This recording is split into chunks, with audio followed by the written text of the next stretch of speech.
ഇന്നലത്തെ എപ്പിസോഡിൽ കാണിക്കുകയും ക്ലാരിറ്റി ഇല്ലാതെ പോവുകയും ചെയ്ത നമ്മുടെ അനീഷും അതുപോലെ തന്നെ അനുമോളും അപ്പാനിയും ഒക്കെ തമ്മിലുള്ള ഫൈറ്റ്. അതിൻ്റെ റീസൺ നമ്മൾ ഓൾറെഡി ഇന്നലത്തെ ഒരു വീഡിയോയിൽ ഇട്ടിരുന്നു, ലൈവ് കാണാത്തവർക്ക് വേണ്ടിയിട്ട്.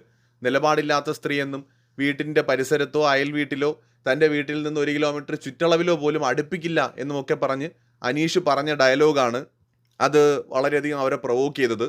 അത് അപ്പാനി ഒന്ന് എരികേറ്റി കൊടുത്തപ്പോൾ അനുമോൾ വിചാരിച്ചു ഇതോടെ ഇനി എല്ലാം തീർന്നോ, അതായത് താൻ ഭയങ്കര നെഗറ്റീവ് ആകുമോ, തനിക്കിത് നെഗറ്റീവായിട്ട് പോകുമോ എന്നൊക്കെ പറഞ്ഞിട്ട് അങ്ങനെയാണ് അത് ആളി കത്തുന്നതും അനുമോൾ കൂടുതൽ ഇമോഷണൽ ആവുന്നതും. ആ സമയത്ത് അനു ഒരു കാര്യം കൂടി പറഞ്ഞു, ഞാൻ ബിഗ് ബോസിൽ നിന്ന് പുറത്തിറങ്ങിയിട്ട് തനിക്കെതിരെ കേസ് കൊടുക്കൂടോ എന്ന് വരെ അനുമോൾ ഇന്നലെ പറയുന്നുണ്ട്. അതായത് അപ്പാനി പറഞ്ഞത് ഇത് നിനക്ക് നെഗറ്റീവായിട്ടാണ് പോകുന്നത്, നീ എന്തുകൊണ്ടാണ് പ്രതികരിക്കാത്തത് എന്നൊക്കെ അപ്പാനി ചോദിക്കുന്നുണ്ട്. അപ്പോൾ അനുമോള് ലൈവിൽ പറഞ്ഞത് എനിക്ക് പ്രതികരിക്കണമെന്ന് ആ സമയത്ത് തോന്നിയില്ല ചേട്ടാ, പെട്ടെന്ന് ഞാൻ ഷോക്കായി പോയി, ഇയാൾ എന്താണ് ഇങ്ങനെ പറഞ്ഞത്, ഇയാൾ ഇവിടെ ഇരിക്കുന്നത് ഞാൻ കണ്ടില്ല, എന്തുകൊണ്ട് പറഞ്ഞെന്ന് പറഞ്ഞ് ഞാൻ ഷോക്കായി പോയി, ഞാൻ ആക്ച്വലി നന്നായിട്ട് പ്രതികരിക്കുകയൊക്കെ ചെയ്യും ചേട്ടാ, ഞാൻ ആര്യനുമായിട്ട് പ്രതികരിച്ചു, അക്ബർ ഇക്കേരടുത്ത് പ്രതികരിച്ചു, എനിക്ക് നല്ല ദേഷ്യമൊക്കെ വരും ചേട്ടാ എന്നൊക്കെ പറയുന്നുണ്ട്. അപ്പോൾ അപ്പാനിയുടെ ഒരു ഗെയിം സ്ട്രാറ്റജിയാണ് കേട്ടോ. അപ്പാനി ചോദിക്കുന്നുണ്ട് അവർക്ക് പുറത്തൊരു ജീവിതം ഇല്ലേടാ എന്നൊക്കെ ചോദിക്കുന്നുണ്ട്. അതെനിക്ക് തോന്നുന്നു എപ്പിസോഡിൽ കാണിച്ചതാണ്. പക്ഷെ അനുമോള് വളരെ സീരിയസ് ആയിട്ടാണ് പറഞ്ഞത്, ഞാൻ പുറത്തിറങ്ങിയിട്ട് കേസ് കൊടുക്കും. ഇതൊക്കെ ഒരു ഗെയിമിൻ്റെ ഭാഗമാണ്. നമ്മുടെ എതിരാളി നമ്മളെ മാനസികമായിട്ട് തകർക്കാൻ പല തന്ത്രങ്ങൾ ഉപയോഗിക്കും. ബിഗ് ബോസ് വീട്ടിൽ നിലവിലുള്ളതിൽ ഏറ്റവും സ്ട്രോങ് ആയിട്ടുള്ള ഒരു കണ്ടസ്റ്റൻറ്റ്, ഏതർത്ഥത്തിലെന്ന് വെച്ചാൽ ഓഡിയൻസിൻ്റെ സപ്പോർട്ടിൻ്റെ കാര്യത്തിൽ വളരെ സ്ട്രോങ് ആയിട്ടുള്ള ഒരു കണ്ടസ്റ്റൻ്റാണ് അനുമോൾ. അപ്പോൾ അനുമോൾ എന്ന് പറയുന്നൊരു കണ്ടസ്റ്റൻറ്റിനെ തകർക്കാനായിട്ട് എതിരാളികൾ പല മാർഗ്ഗങ്ങൾ ഉപയോഗിക്കും. അപ്പോൾ ഈ ഷോയിലോട്ടൊക്കെ കയറി പോകുമ്പോൾ നമ്മൾ ഈ ഷോയെക്കുറിച്ച് വ്യക്തമായിട്ട് അറിഞ്ഞിട്ട് പോകണം. എന്തുകൊണ്ടാണ് കണ്ടസ്റ്റൻസ് ഇത്രയും കാലമായിട്ടും ഈ ഷോ എന്താണെന്ന് മനസ്സിലാക്കാതെ അതിനകത്ത് പോകുന്നതെന്ന് എനിക്കറിയില്ല. 7 സീസണായില്ലേ, ഇനി ബിഗ് ബോസ് എനിക്ക് അറിഞ്ഞൂടായിരുന്നു, ഞാൻ എപ്പിസോഡ് ഒന്നുപോലും കണ്ടിട്ടില്ല എന്നൊക്കെ പറയുന്നതിൽ ഒരർത്ഥവുമില്ല. ഈ ഷോ എന്താണെന്നും അതിനകത്തേക്ക് പോകുന്ന കണ്ടസ്റ്റൻസിൻ്റെ ഉദ്ദേശം എന്താണെന്നും ഇവരൊക്കെ അറിഞ്ഞിട്ടല്ലേ പോവേണ്ടത്. ഇതിനകത്ത് ഒന്നുകിൽ ഇത് അറിഞ്ഞിട്ടും അറിയില്ല എന്ന് പറഞ്ഞ് കാണിക്കുന്നതാണ്, ഇല്ലെങ്കിൽ ഇതിനെക്കുറിച്ച് ഒരു ചുക്കും ചുണ്ണാമ്പ് അറിഞ്ഞുകൂടാതെ കയറിപ്പോകുന്നതാണ്. അനീഷ് ഒരു ഇറിറ്റേറ്റിംഗ് പേഴ്സണാലിറ്റി ആണെന്നുള്ളത് നമുക്കൊക്കെ അറിയാം, നമ്മളൊക്കെ കാണുന്നുണ്ട്. ഇത് സമൂഹത്തിൻ്റെ ഒരു പരിച്ഛേദമാണ്. ഇപ്പോൾ നമ്മൾ താമസിക്കുന്ന സ്ഥലം, നമ്മുടെ സ്വന്തം വീട്, തൊട്ട് അയൽവക്കക്കാരൻ എന്നും വെള്ളമടിച്ച് ഫിറ്റായി വന്ന് തെറി വിളിക്കുന്ന ഒരുത്തരാണെങ്കിൽ നമ്മൾ എത്രമാത്രം ബുദ്ധിമുട്ടൊന്ന് ആലോചിച്ച് നോക്കൂ. അയാൾ എന്നും വീട്ടിൽ നിന്ന് ബഹളവും ചീത്തവിളിയും പ്രശ്നമൊക്കെ ആണെങ്കിൽ നമ്മൾ സ്വാഭാവികമായിട്ട് ബുദ്ധിമുട്ടും. നമ്മുടെ സമൂഹത്തിൽ അങ്ങനെയുള്ള ആൾക്കാരില്ലേ, പ്രശ്നക്കാരായിട്ടുള്ള ആൾക്കാരില്ലേ, കുറ്റവാളികളില്ലേ, അല്ലെങ്കിൽ വെറുതെ ചൊറിയുന്നവരില്ലേ? നമ്മളെ വീട്ടിൽ എന്തെങ്കിലും ഒരു ചെറിയ കാര്യം നമ്മൾ ചെയ്യുവാണെങ്കിൽ ഉടനെ കൊണ്ടുവന്ന് കംപ്ലൈൻറ്റ് കൊടുക്കുന്ന ആൾക്കാരില്ലേ, അയൽവക്കക്കാരായിട്ടുള്ള ആൾക്കാർ, നിരന്തരം പൊതുശല്യമായിട്ടുള്ള ആൾക്കാർ, അങ്ങനെ സമൂഹത്തിൽ പലതരം ആൾക്കാരുണ്ട്. അപ്പോൾ ബിഗ് ബോസ് വീട്ടിൽ വരുന്നത് പലതരം മനുഷ്യരാണ്. ഇവരെയൊക്കെ അതിജീവിക്കുക എന്നുള്ളതും ഇവരെ എല്ലാം പരാജയപ്പെടുത്തി മുന്നോട്ട് പോവുക എന്നുള്ളതുമാണ് ഈ ഗെയിം ഷോ. ഇതൊന്നും മനസ്സിലാക്കാതെ അവിടെ ചെന്നിട്ട് ആരുടെയെങ്കിലും മാനിപ്പുലേഷനിൽ വീണ് ഒന്ന് പറഞ്ഞ് രണ്ടാമത്തതിന് പേടി, ആദി, നെഗറ്റീവ് ആവുമോ എന്നുള്ള ഭയം, പിന്നെ ഈ പറഞ്ഞ പോലെ കരച്ചിൽ, ഇതിൻ്റെ ഒന്നും കാര്യമില്ല. ലാലേട്ടൻ ഈ ഒരു സീസണിൽ പറഞ്ഞ പോലെ കരച്ചിൽ കാർഡൊക്കെ അങ്ങ് വെച്ചിട്ട് ബോൾഡായിട്ട് ഫൈറ്റ് ചെയ്യാൻ പറ്റുമെന്നുള്ളൊരു മാത്രം ഷോയിലേക്ക് പോവാം. അതിന് കഴിയുന്നില്ല എന്നുണ്ടെങ്കിൽ വിക്ടിം കാർഡ് ഇറക്കുന്നതിന് പകരം അവിടെ നമ്മൾ സ്ട്രോങ് ആയിട്ട് ബിഗ് ബോസിൻ്റെ അടുത്ത് പറയണം, എനിക്ക് ഈ ഷോയിൽ ഇനി തുടരാൻ പറ്റില്ല, എനിക്ക് പുറത്ത് പോയേ പറ്റൂ എന്ന് പറഞ്ഞ് പുറത്ത് പോകണം. നമ്മളെ കൊണ്ട് പറ്റില്ല എങ്കിൽ. അല്ലാതെ കരയുകയല്ലല്ലോ. നമ്മുടെ ജീവിതത്തിൽ പ്രശ്നങ്ങൾ ഉണ്ടാകുമ്പോൾ നമുക്ക് സങ്കടവും കരച്ചിലും ഒക്കെ വരും. ആ പ്രശ്നങ്ങളെ നമ്മൾ ഫേസ് ചെയ്ത് മുന്നോട്ട് പോവുക എന്നുള്ളതാണല്ലോ ജീവിതം എന്ന് പറയുന്നത്. ഓരോ മനുഷ്യൻ്റെയും ജീവിതം എന്ന് പറയുന്നത് ഒരു തരത്തിൽ പറഞ്ഞാൽ അതിജീവനം തന്നെയാണ്, ഒന്നല്ലെങ്കിൽ വേറൊരു രൂപത്തിൽ. ബിഗ് ബോസ് എന്ന് പറയുന്നതും അതുപോലെ തന്നെയാണ്. നമ്മുടെ ജീവിതത്തിൽ ഒരു 100 ദിവസം നമ്മൾ അതിജീവിക്കുന്ന ഒരു ഇടമാണത്. അവിടെ കുറച്ച് നിയമങ്ങളും കാര്യങ്ങളും ഒക്കെ ഉണ്ട്. നമ്മുടെ ഈ ഫിസിക്കൽ വേൾഡിൽ ഉള്ളത് പോലത്തെ തന്നെ നിയമങ്ങൾ തന്നെയല്ലേ ബിഗ് ബോസ് വീട്ടിലുള്ളത്. ഇവിടെയും നിയമങ്ങളൊക്കെ ഇല്ലേ, കോടതി നിയമവും പോലീസും ഒക്കെ ഉണ്ട്. നമുക്ക് തോന്നും പോലെ ജീവിക്കാൻ പറ്റില്ല. ബിഗ് ബോസിലും അങ്ങനെ തന്നെയാണ്. ആ പരിമിതമായ കോമ്പൗണ്ടിനുള്ളിലുള്ള നിയമങ്ങൾ അത് പാലിച്ചാണ് ഓരോരുത്തരും ജീവിക്കുന്നത്. അപ്പോൾ അവിടെ ഈ പറയുന്ന അനീഷ് എന്ന് പറയുന്ന ഒരു കണ്ടസ്റ്റൻറ്റ്, അയാൾ പറഞ്ഞത് തെറ്റാണെന്ന് തന്നെയാണ് ഇന്നലത്തെ വീഡിയോയിൽ ഞാൻ പറയുന്നത്. ഇപ്പോഴും എൻ്റെ നിലപാട് അത് തന്നെയാണ്. എന്നോ പൊക്കിയ ഒരു ഷഡ്ഡിയുടെ പേരിൽ ഈ പ്രശ്നമൊന്നും ആവശ്യമില്ല. അവിടെ ആരോ ക്യാമറയിൽ ഒരു ഷഡ്ഡി പൊക്കി കാണിച്ചു എന്നും പറഞ്ഞ് ഇയാൾ എല്ലാ ദിവസവും ഇത് എടുത്തുകൊണ്ട് വരുന്നതിനോട് കടുത്ത വിയോജിപ്പുണ്ട്. ബിഗ് ബോസിനകത്ത് വേറെ എന്തെല്ലാം പ്രശ്നങ്ങളുണ്ട്. അപ്പോൾ ഒരു ഷഡ്ഡി കേസിൽ പിടിച്ച ഒരാളുടെ വ്യക്തിത്വത്തെയും അയാളുടെ നിലപാടിനെയും ഒന്നും നിർണ്ണയിക്കാനൊന്നും ആർക്കും അവകാശമൊന്നുമില്ല. പക്ഷെ അനുമോള് ഇവിടെ മനസ്സിലാക്കേണ്ടത് അപ്പാനിയുടെ വാക്കും കേട്ടുകൊണ്ട് കരഞ്ഞ് വിളിച്ച് നിലവിളിക്കേണ്ട കാര്യമൊന്നുമില്ല. രണ്ടാമത് ഈ തൊട്ടേനും പിടിച്ചേനും കരയേണ്ട കാര്യവുമില്ല. ബിഗ് ബോസ് ഷോ എന്ന് പറയുന്നത് ഇങ്ങനെയാണ്. ആ ഷോയ്ക്കകത്ത് ഇതുപോലുള്ള ആൾക്കാരും ഉണ്ടാവും. ഇവരുടെയും കൂടെ നിന്ന് അതിജീവിക്കുന്നവരാണ് യഥാർത്ഥത്തിൽ ഈ ഷോയുടെ വിന്നറും ടോപ്പ് 5 ഒക്കെ ആവേണ്ടത്. അപ്പാനി ശരത്ത് പറയുന്നിട്ട് നമ്മൾ ടോപ്പ് 5 ഉറപ്പായിട്ടുണ്ടാവുമെന്ന്. എങ്ങനെ ഉണ്ടാവുമെന്നാണ്?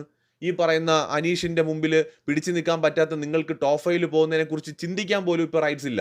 അനീഷിനെ കൊണ്ട് വീട്ടിലെ എല്ലാവർക്കും ബുദ്ധിമുട്ടുണ്ട്. പക്ഷെ കൂടുതലും പ്രശ്നം അനുഭവിക്കുന്നത് ശരത്തും അതുപോലെ തന്നെ നമ്മുടെ അനുമോളും ഒക്കെയാണ്. എന്തുകൊണ്ടാണ്? നിങ്ങൾക്ക് അനീഷിനെ എങ്ങനെ ഹാൻഡിൽ ചെയ്യണമെന്ന് മനസ്സിലാവാത്തത് കൊണ്ടല്ലേ. ഇപ്പൊ അവിടെ നമുക്കറിയാമല്ലോ ഷാനവാസിനെ എത്രത്തോളം അനീഷ് ഇറിറ്റേറ്റ് ചെയ്യുന്നുണ്ട്, പ്രൊവോക്ക് ചെയ്യുന്നുണ്ട്.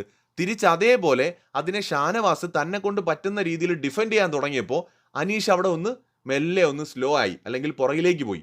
ഷാനവാസിന് ഇപ്പോൾ കുഴപ്പമില്ല. ഷാനവാസിന് അറിയാം എങ്ങനെയാണ് അനീഷിനെ ഹാൻഡിൽ ചെയ്യേണ്ടതെന്ന്. അവിടെ പലർക്കും അറിയാം അനീഷിനെ എങ്ങനെ ഹാൻഡിൽ ചെയ്യണമെന്ന്. ആ ഗെയിമിലൂടെ അവർ പഠിച്ചെടുത്തതാണ്. ആ വ്യക്തിയുടെ ക്യാരക്ടർ മനസ്സിലാക്കിയിട്ട് ഓക്കെ ഇതാണ് അയാളുടെ വീക്ക് പോയിന്റ്, ഇതൊക്കെയാണ് അയാളുടെ സ്ട്രാറ്റജി. ഇത് മനസ്സിലാക്കിയിട്ട് അതനുസരിച്ച് നമ്മൾ നമ്മുടെ ഗെയിമിൽ മാറ്റങ്ങൾ വരുത്തി മുന്നോട്ട് പോവുക എന്നുള്ളതാണല്ലോ ബിഗ് ബോസ് എന്ന് പറയുന്നത്. അല്ലാതെ ഈ വിക്ടിം കാർഡ് ഇറക്കി എത്ര കാലം മലയാളത്തിൽ ഇത്തരം നമ്മുടെ കണ്ടസ്റ്റൻസ് ഗെയിം കളിക്കും? പ്രത്യേകിച്ച് ആർട്ടിസ്റ്റുകളായിട്ട് വരുന്ന പലരും ഏറ്റവും അധികം യൂസ് ചെയ്യുന്ന ഒരു കാർഡാണ് ഈ വിക്ടിം കാർഡ്. അവിടെയാണ് ബിന്നിയെ പോലുള്ള കണ്ടസ്റ്റൻസ് വളരെ സ്ട്രോങ് ആവുന്നത്. ഇപ്പോൾ നമ്മുടെ മനുഷ്യന്മാർക്കിടയിൽ വളരെ സെൻസിറ്റീവ് ആയിട്ടുള്ള പെട്ടെന്ന് ഇമോഷണൽ ആവുന്ന ആൾക്കാരുമുണ്ട്. അത് റിയൽ ലൈഫിലാണ്. ബിഗ് ബോസ് എന്ന് പറയുന്നത് നമ്മുടെ റിയൽ ലൈഫുമായിട്ട് ബന്ധപ്പെട്ട ഒന്നല്ല. അതൊരു ഗെയിം ഷോയാണ് ആത്യന്തികമായിട്ട്. നമ്മൾ നമ്മുടെ യഥാർത്ഥ ജീവിതത്തിൽ നിന്ന് ഒരു 100 ദിവസം ഒരു ഷോയ്ക്ക് വേണ്ടിയാണ് പോയിരിക്കുന്നത്. അപ്പം നമുക്കറിയാം ഓപ്പോസിറ്റ് നിൽക്കുന്ന അവൻ ഓരോന്ന് പറയുന്നത് നമ്മളെ പ്രൊവോക്ക് ചെയ്യാനാണെന്നും നമ്മളുടെ റിയാക്ഷൻ കിട്ടാൻ വേണ്ടിയിട്ടാണെന്നും നമുക്കറിയാം. അവൻ പലതും പറയുമെന്നും അവൻ പറയുന്നതൊന്നും നമ്മളെ ബാധിക്കുന്ന കാര്യമല്ല എന്നും ആ വീട്ടിൽ അവന് നിൽക്കാനും നമ്മളെ പുറത്തിയാടിക്കാനും ഇമോഷണലി നമ്മളെ ഡൗൺ ആക്കാനും വേണ്ടിയിട്ടാണ് അവൻ ഈ പണിയൊക്കെ ചെയ്യുന്നതെന്ന് സാമാന്യ ബുദ്ധിയുള്ള എല്ലാ മനുഷ്യരും ആദ്യം മനസ്സിലാക്കണം. അങ്ങനെ മനസ്സിലാക്കി അകത്ത് നിൽക്കുന്ന ഒരാളെ അകത്ത് ആർക്കും കരയിപ്പിക്കാനോ ഇമോഷണലി തകർക്കാനോ പറ്റില്ല. ഒരു 50 ദിവസമൊക്കെ നിന്ന് കഴിയുമ്പോൾ പുറം ലോകവുമായിട്ടൊരു ബന്ധമില്ലാതെ നമ്മുടെ സുഹൃത്തുക്കള്, ബന്ധുക്കള്, പാരൻസ് അല്ലെങ്കിൽ റിലേറ്റീവ്സ്, വേണ്ടപ്പെട്ടവരൊക്കെ പിരിഞ്ഞ് നമ്മൾ അവിടെ നിൽക്കുന്ന ഒരു സമയത്ത് മാനസികമായ ഒരുപാട് സംഘർഷങ്ങൾ നമുക്കുണ്ടാവും. അങ്ങനെ ഒരു ടൈമിൽ ഒരു മനുഷ്യൻ ഇമോഷണലി ഒന്ന് ബ്രേക്ക് ആയാലോ അല്ലെങ്കിൽ പൊട്ടി കരഞ്ഞു പോയാലോ ഒക്കെ അത് സ്വാഭാവികമാണെന്ന് മനസ്സിലാക്കാം. ബിഗ് ബോസ് തുടങ്ങി 3ന്റെ അന്ന് തന്നെ ഒരു വ്യക്തി കരഞ്ഞു തുടങ്ങുന്നുവെങ്കിൽ ഒന്നുകിൽ ആ വ്യക്തി വളരെ ദുർബലനായിട്ടുള്ള അല്ലെങ്കിൽ ദുർബലമായിട്ടുള്ള ഒരാളാണെന്ന് നമ്മൾ കരുതണം. അല്ലെങ്കിൽ ആ വ്യക്തി വെറുതെ അഭിനയിക്കുന്നതാണെന്ന് കരുതേണ്ടി വരും.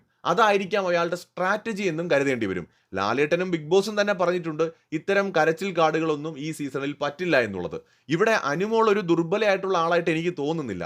ലൈഫിൽ അനുമോൾ തന്നെ പറഞ്ഞതനുസരിച്ച് സ്വന്തം പാരൻസിനെ കുട്ടികളെ പോലെ നോക്കുന്ന ഒരു വളരെ പ്രായപൂർത്തിയായിട്ടുള്ള 10-11 വർഷം ആർട്ടിസ്റ്റായിട്ട് പ്രവർത്തിച്ച് എക്സ്പീരിയൻസ് ഉള്ള ഒരു പെൺകുട്ടിയാണ്. പലതരം മനുഷ്യർ, പലതരം ആർട്ടിസ്റ്റുകൾ അല്ലെങ്കിൽ പലതരം ഡയറക്ടേഴ്സിൻ്റെ കൂടെയൊക്കെ വർക്ക് ചെയ്ത് എക്സ്പീരിയൻസ് ഉള്ള പല തരത്തിലുള്ള ആൾക്കാരെ കാണുകയും അവരുമായിട്ടൊക്കെ സംസാരിക്കുകയും പരിചയപ്പെടുകയും ഒക്കെ ചെയ്തിട്ടുള്ള വളരെ സോഷ്യലായിട്ട് സമൂഹത്തിൽ ഇറങ്ങി ജീവിക്കുന്ന ഒരാൾ തന്നെയാണല്ലോ ആർട്ടിസ്റ്റുകൾ എന്ന് പറയുന്നത്. ഒരു സെറ്റിൽ പോയാൽ തന്നെ എന്തുമാത്രം മനുഷ്യർ, പലതരം മനുഷ്യർ അവിടെ ഉണ്ടാവും അല്ലേ. ചായ കൊണ്ടുവരുന്ന ആ പയ്യൻ മുതൽ എത്രയോ ആളുകൾ അവിടെ ഉണ്ടാവും. പല തരം മേഖലയിൽ നിന്ന് വരുന്നവർ ഇവരുമായിട്ടൊക്കെ കാണുകയും സംസാരിക്കുകയും അവിടെ ഉണ്ടാവുന്ന പ്രശ്നങ്ങളെ അതിജീവിക്കുകയും ഒക്കെ ചെയ്യുന്നവരായിരിക്കുമല്ലോ ഇവർ ഓരോരുത്തരും. അങ്ങനെയുള്ള ലൈഫിൽ സ്വന്തം ജീവിതത്തിൽ പ്രൂവ് ചെയ്തിട്ടുള്ള ആൾക്കാരാണ്. അനുമോളൊക്കെ ഞാൻ വിചാരിക്കുന്നത് ലൈഫിൽ സക്സസ് ആയിട്ടുള്ള അവരുടെ കഴിവും ടാലന്റും ഒക്കെ പ്രൂവ് ചെയ്തിട്ടുള്ള ആൾക്കാരായിട്ടാണ്. അങ്ങനെയുള്ള അനുമോളെ പോലത്തെ ഒരാള് ദുർബലയായിട്ടുള്ള ഒരു സ്ത്രീയാണെന്ന് വിശ്വസിക്കാൻ എന്തോ കഴിയുന്നില്ല. അവർ ഇത്രയും അനീഷിനെ പോലത്തെ ഒരാൾ വന്നിട്ട് നിലപാടില്ലാത്ത സ്ത്രീ എന്ന് ആവർത്തിച്ച് 2 വട്ടം പറഞ്ഞാൽ തളർന്നു പോകുന്നതാണോ അനു എന്ന് പറയുന്ന ഒരു പെൺകുട്ടി ആർജിച്ചെടുത്ത ജീവിതാനുഭവങ്ങളും അവരുടെ ആ ഒരു സ്ട്രെങ്ത്തും ഒക്കെ? എനിക്കത് വിശ്വസിക്കാനേ കഴിയുന്നില്ല. അപ്പോൾ ഒന്നുകിൽ അനുമോള് വളരെ ദുർബലയാണ്. അവർ ജീവിതത്തിൽ എത്രയൊക്കെ ഉയരങ്ങൾ നേടിയെന്ന് പറഞ്ഞാലും അവർക്ക് ചെറിയ സമ്മർദ്ദങ്ങൾ പോലും താങ്ങാൻ കഴിയുന്നില്ല. ഏതെങ്കിലും ഒരാൾ വിചാരിച്ചാൽ മാനിപ്പുലേറ്റ് ചെയ്യാൻ പറ്റുന്ന ഒരാൾ. അതല്ലെന്നുണ്ടെങ്കിൽ അനുമോൾ ഒരുപക്ഷെ വീണ് കിട്ടുന്ന അവസരങ്ങൾ അവരുടെ കോണ്ടന്റുകളായിട്ട് യൂസ് ചെയ്യുന്നതാണ്. അങ്ങനെ മാത്രമേ കരുതാൻ കഴിയൂ. ഞാൻ ഈ വീഡിയോ ചെയ്യുന്നത് അനീഷിന്റെ പ്രവർത്തികളെ 1% പോലും ന്യായീകരിക്കാനല്ല, മറിച്ച് ഇത്തരം സന്ദർഭങ്ങളിൽ നമ്മുടെ മലയാളം ബിഗ് ബോസിലെ കണ്ടസ്റ്റൻസ് അത് എങ്ങനെയാണ് ഡീൽ ചെയ്യുന്നത് എന്നുള്ളതിനെ കുറിച്ചാണ് ഞാൻ പറയുന്നത്. അനീഷ് അത് പറഞ്ഞാൽ പുച്ഛിച്ച് തള്ളാവുന്ന കാര്യമല്ലേ ഉള്ളൂ. താൻ കൊണ്ടുപോയി കേസ് കൊടുക്കണോ? അല്ലെങ്കിൽ എനിക്ക് തന്നെ ബോധിപ്പിക്കേണ്ട കാര്യമില്ല. എൻ്റെ നിലപാട് എനിക്ക് എന്താണെന്ന് വ്യക്തമായിട്ടറിയാം. അനീഷ് എന്ന് പറയുന്ന ഒരാളെ ബോധ്യപ്പെടുത്തേണ്ട ആവശ്യം എനിക്കില്ല. ഇന്നലെ കണ്ട ഒരാളാണ് താൻ. എന്നെ അറിയാവുന്ന എൻ്റെ സുഹൃത്തുക്കൾക്കും എൻ്റെ ബന്ധുക്കൾക്കും എന്നെ അറിയാവുന്ന പ്രേക്ഷകർക്കും ഞാൻ എന്താണെന്നറിയാം. ഇന്നലെ കയറി വന്ന തന്നെ ബോധ്യപ്പെടുത്തേണ്ട കാര്യം എനിക്കില്ല എന്ന് പറഞ്ഞാൽ തീരാവുന്ന ഒരൊറ്റ കാര്യം. അതിനു വേണ്ടിയിട്ട് അനുമോൾ അവിടെ കിടന്ന് കരഞ്ഞ് ബഹളം വെച്ച് എന്തൊക്കെയാ ബഹളം കാണിച്ചു കൂട്ടിയത്. ഇപ്പതാ പറയുന്നു ഞാൻ പുറത്തിറങ്ങിയിട്ട് കേസ് കൊടുക്കും. എന്തുപോയി പറയും? എനിക്ക് നിലപാടില്ല എന്ന് ബിഗ് ബോസ് ഹൗസിനകത്ത് വെച്ച് അനീഷ് പറഞ്ഞു എന്ന് പറഞ്ഞു പോയി പരാതി കൊടുക്കും. ആര്യൻ എടുത്തു പൊക്കി ക്യാമറയിൽ കാണിച്ച ഒരു ജട്ടി കേസ് കോടതി വരെ എത്തിക്കാനാണോ? എന്തേ കോടതിയുടെ സമയത്തിന് വിലയില്ലേ? ഇതൊക്കെ പറയുന്നത് എന്തൊരു ബാലിശമായ സ്റ്റേറ്റ്മെന്റ് ആണെന്ന് നോക്കണേ. കൂടുതൽ അപ്ഡേറ്റുകളുമായി വീണ്ടും വരാം.